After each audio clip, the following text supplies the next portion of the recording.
Alright everybody, welcome back to CLUELESS Judgement. If you are new to this channel, please make sure that you like the video and subscribe for more videos just like this one.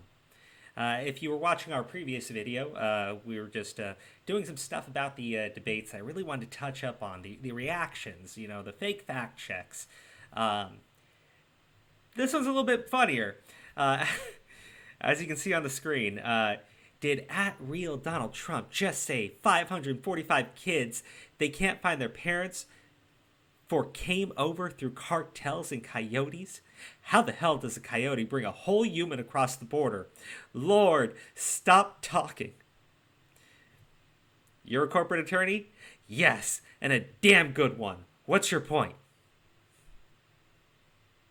Now, see, it'd be one thing if that was just one takeaway from a blue check mark on Twitter, because let's be honest, blue check marks are some of the dumbest people on the planet. And not all blue check marks. Some are more intelligent than others. So I was wanting to say maybe it's just this one individual. Until I saw this from the at Sofnar0747. Tonight on blue check mark Twitter, they don't know what coyotes are. This isn't even half of all I found, and they found a lot. And these are all blue check marks. Please explain. Children are brought here by coyotes to me? I'm certain that's not literal. Coyotes? What does children are brought here by coyotes mean? Children are brought here by coyotes. Coyotes? Oh my god. I could just keep repeating the same thing over and over again where they ask, coyotes? What's that? I have no clue what they're talking about. I've seen a lot of coyotes here in SoCal, but I've never seen one carrying a kid. Gosh, Natalie, bless your sweet little heart. Children are brought here by coyotes. WTF, Donald Trump? To be fair, they don't have a blue check mark. I thought I was tripping when I heard that, bruh. Coyotes, good lord. Kids came over on coyotes to America. Am I missing something? Children are brought here by coyotes. Yes, Leslie, everyone knows about the migrant baby grabbing coyotes. Did I hear that right? I mean, there's more. There's more. uh, a picture of a baby on a coyote. Now, I know I don't have to explain this to our audience because I know you're all very smart people. But a coyote is a human smuggler. And typically, families do not travel all together. It's a little bit harder to get a whole family over here through a coyote. So what family members will do is they'll pay to send their children through a coyote to stay with family that is already here and already has a home for them. That's typically how that occurs. So yes, coyotes do tend to bring in children by themselves. And I actually know this because being from California, I actually dated a couple of very fine people. No. I dated a couple of girls back home, before I got married, that were Mexican, and their families were largely illegal and had been here for a very long time. And one of those women that I dated, she actually had cousins that came over via a coyote. Right? It's not fun. It's not a easy thing to do. And the fact of the matter is, the coyotes tend to work for drug cartels. It's part of the way that they take in money. Typically, if they can, they will bring the child over. They will drop them off where they're supposed to drop them off. Sometimes they don't. Sometimes they take the child and they sell them for, I think you know where I'm going with this. It's not nice. It's not a good thing at all. Sometimes when they worry that they're about to be busted, they just abandon the children in the desert and flee. And those children wind up wandering around and dying. And we've seen stories of children being found in the desert, in holes.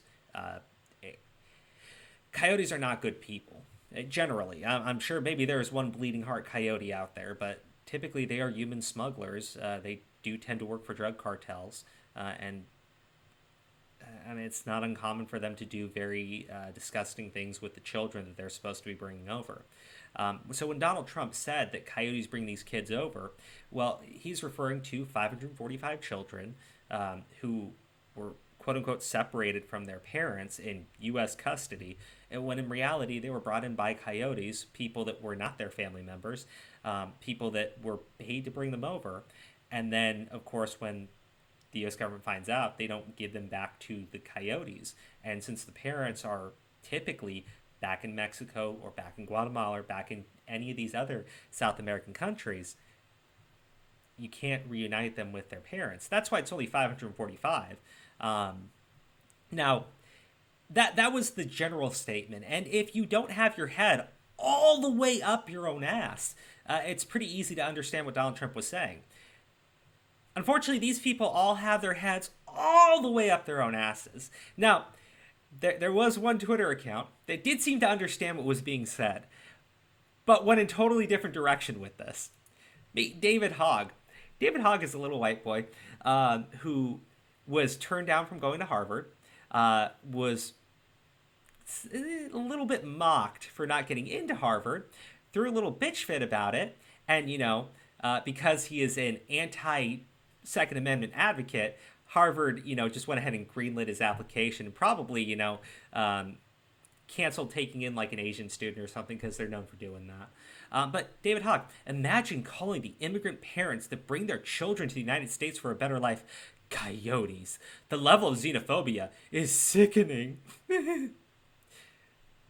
Fuck all the fuck off. Like all the way off. I found that really funny. But let's read through his entire statement. I know what a coyote is. Trump has has a history of generalizing anyone coming across the border.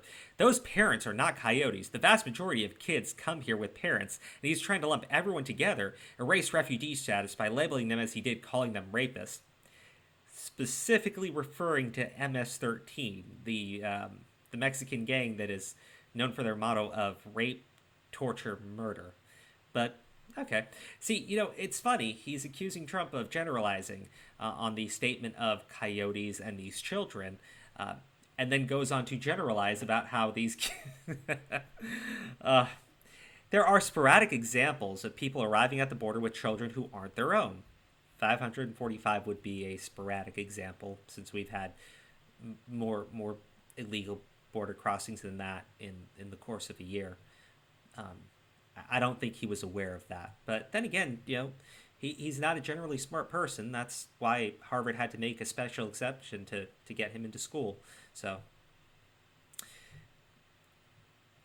analysis. Oh, from the Washington Post. You mean an analysis piece from a paper that came out in support of Joe Biden and endorsed him? Well, their opinions are just as valid as mine, I guess. So anyways, that's the video. I just found this whole thing hilarious. You had your typical reactionary people on Twitter with blue check marks taking the most absurd reaction to what Trump had said. And then you had David Hogg, who, to his credit, realized how stupid that was, but then went in a totally different direction, idiocy. So anyways, guys, that's the video. We'll see how things play out. I will say this. If Trump loses the election, it will be very sad because, we've had these historic peace agreements under Trump in the Middle East, which I am very, very happy to see happen because the land of my people has basically been soaked in blood from the United States trying to rip off resources for years now. But if I had to say, the thing that I would miss the most about Trump presidency is the way all these people just show up to prove how idiotic they actually are.